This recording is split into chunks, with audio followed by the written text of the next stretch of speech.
Because I loved the energy of punk rock and go to hardcore shows, but I got tired of seeing guys that couldn't play for shit.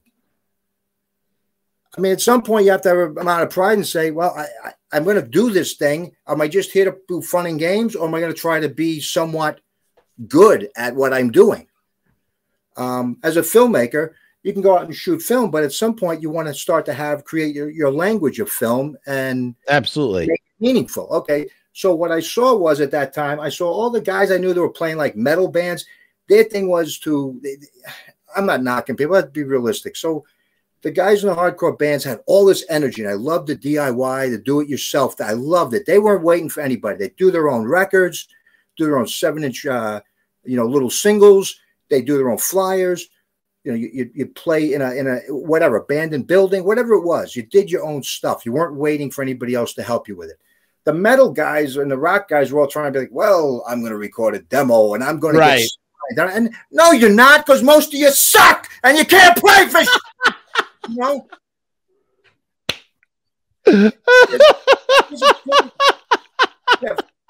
This is why I love sports. Most of what I've gotten to do a lot of nice things in my life. Yeah. And the things I did, music's just a very small thing out of many things I do. The reason why I love athletics and sports is because it's a pure meritocracy. You find out real quick who's good and who isn't. Okay. Wait, you said what? Wait, hold on. That word you said, meritocracy. Yes, sir. That's interesting. I've never heard it put that way. I like that. All right, sorry. Continue. I'm listening. Well, go ahead. I'm on a roll. So here it is. So, I mean, if you have, for instance, you have track and field or swimming or something. It's in track and field, whoever ran the fastest, jumped the highest, threw the farthest. Right. Parents and everybody else can shut their mouths. None of it matters. My kid didn't do this. My kid should be starting, all that stuff. My kid's the best. No, it's not. Your kid just got his ass whooped. Her ass. That's how it works. It's a meritocracy. You earn your spot. And there's no question about it. With music or the arts, because it's art, it's however we perceive it. Now, you have all these kids. Subjective. It's subjective. It's totally subjective. And so you've got all these kids that they're told they drew a little bit. Everybody had a kid that liked to draw in school. I liked to draw in school as a kid and say, oh, you're really good. You're really good. And then you go to a bigger school and there's a lot of other kids who get told, you're really good. At some point, you're not all really good. Some are good and some aren't. And they have to look in the mirror and say, do I have what it takes? I tell people it's funny because I did a radio show with my friend Bill Peters a few weeks ago, and we were talking about this, and he asked me about, would it have been nice to have played more shows and all this other stuff? I said, sure would have. But I got to a level of, I like to say, we're such a cult band, such an underground band, we're almost subterranean.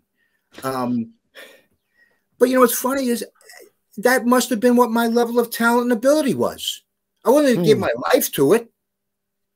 So, because I had other things to do.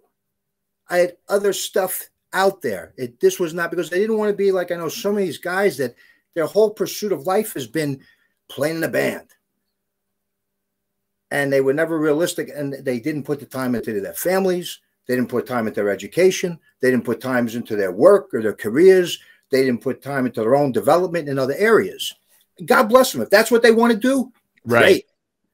Great. But just don't be bitter with the world, because it doesn't work out for most. It takes a supreme amount of it takes talent. Yeah. It takes talent. It takes timing. It takes luck. It probably takes a little bit of divine intervention. Yes. All kinds of things have to align.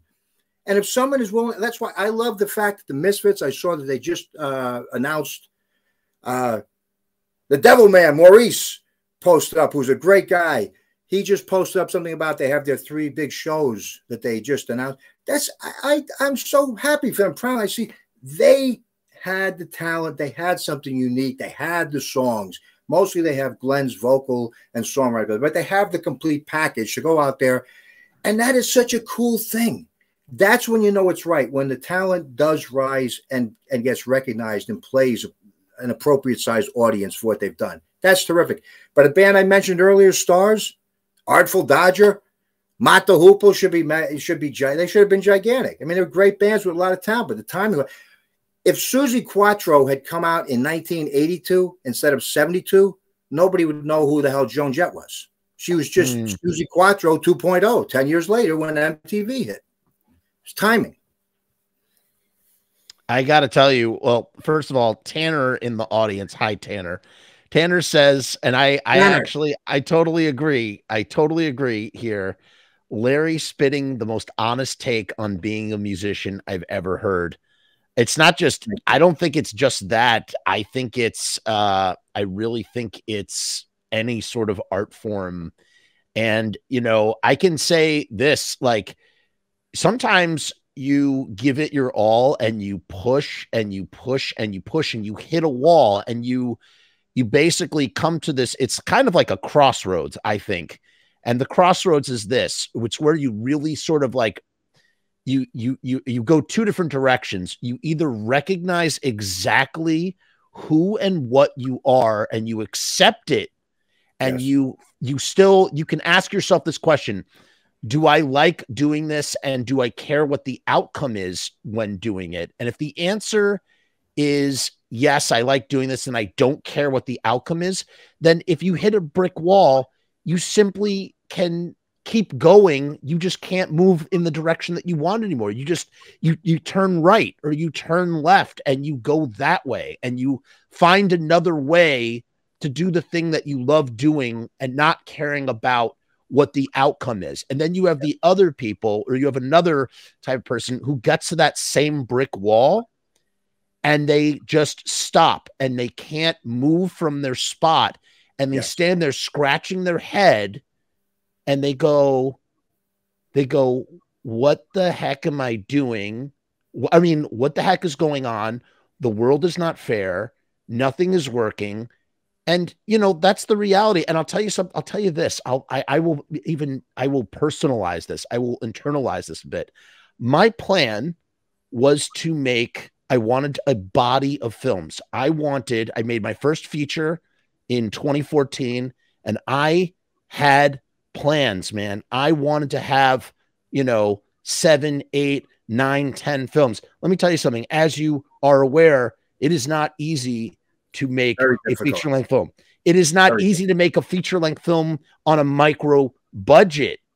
It's even more difficult. If you want, you know what's funny? Anybody can make a film once. Anyone can make an album once. Look at the guys that do it twice. Because when you get to that point, when you get to the end and you go, holy shit, that was a lot of fucking work. And then there's a lot of people, they make one and they're done and they're like, that was good. I don't think I can do that again. And it's only the people that like literally like they put the backpack back on and go, oh, okay, let's do it. Let's do it. And they go again. And if you could break through that second time, that third time, and that fourth time, you know, again, obviously like resources and money aside, because if you have money, it's a lot easier to do these things. But the point being is that like, it's like when you hit that brick wall where you can't push any further for whatever reason, whether it's talent, whether it's resources, whether it's life circumstances, you know, you have a family. After I made that movie, I ended up having a son, and then, you know, things change. Lots of things change, and suddenly your priorities change, and, you know, you have to start making choices, and hopefully the right ones. And because mature, strong men always put their families first. Yes. Or else you end up with, that's right. There's an awful lot of Peter Pan. There's a lot of Peter Pan syndrome going on in this world. Yes. But here's the thing. So here's the thing with that though. Like going back to that first category of person who hits the brick wall and goes, fuck, like I am exhausted. This is not going how I needed it to go or how I wanted it to go. I'm going to stop for a minute, or I'm going to take a rest. And then when I've had a rest, I'm going to stand back up, and I can't go this way anymore because there's a wall. I'm going to look over here. I'm going to see what it is. Is going this way the same as going straight this way where there's a brick wall? No, it's different, but it's still aligned with the goal or with the feeling, with the mentality. And here's the mentality that I'm referring to. I think of it as like a fiery passion to do what you want to do. As Yes. long as you don't let that fire die inside of you, even if you're not doing what you intended to do a decade prior, as long as that fire is still burning inside of you, Yes. then you have not given up, and you have not, nothing has stopped. You're just, and that's me. I'm talking about me personally. That's been my personal experience. And it's like, I'll tell you something. If you told me 3 years ago that I would be literally almost every night talking on the internet, I would have been like, that's not what I do. I want to be a filmmaker. I'm a filmmaker. I make movies. I don't do this. But I was like, I like doing this. I like who I am when I'm doing this. I'm going to keep going in this direction. And finding satisfaction and fulfillment in areas that I never would have intended if I just had that tunnel vision of going through that where I thought I was going through, but only hitting a brick wall. And yeah, I don't know. Well, it's because you have it's another creative outlet, right? As you pursue Yes. one goal, Yes. your goals can change. It doesn't have to remain the same consistently. But I think what you're talking about is almost being compelled. You're compelled to do it.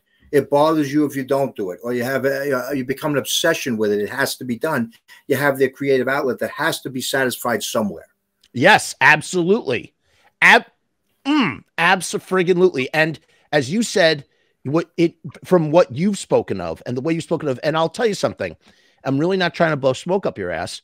What I see when you said the way that what you said, when you were breaking that all down, that's a form of humility, because you want to know what it is? You recognize who and what you are, and you diversify yourself. Yes. You diversify yourself, and you find fulfillment in many different areas instead of just this one little tiny little bullseye that you establish, that everybody establishes for themselves at some point in their life.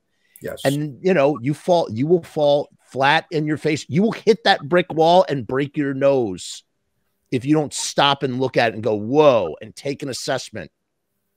And we can use all kinds of metaphors or similes. Right. It's like tacking the sail. You tack the sail to catch the wind the right way. You adjust. You adjust to life, because life is static. You adjust and you adapt. Yeah, dude. Yeah, but I love what. There's a cool conversation, Jeff. Yes, it's cool. I agree. I knew we weren't going to just talk about just music stuff, because there's so much out there. There is out in all different ways, and it's cool.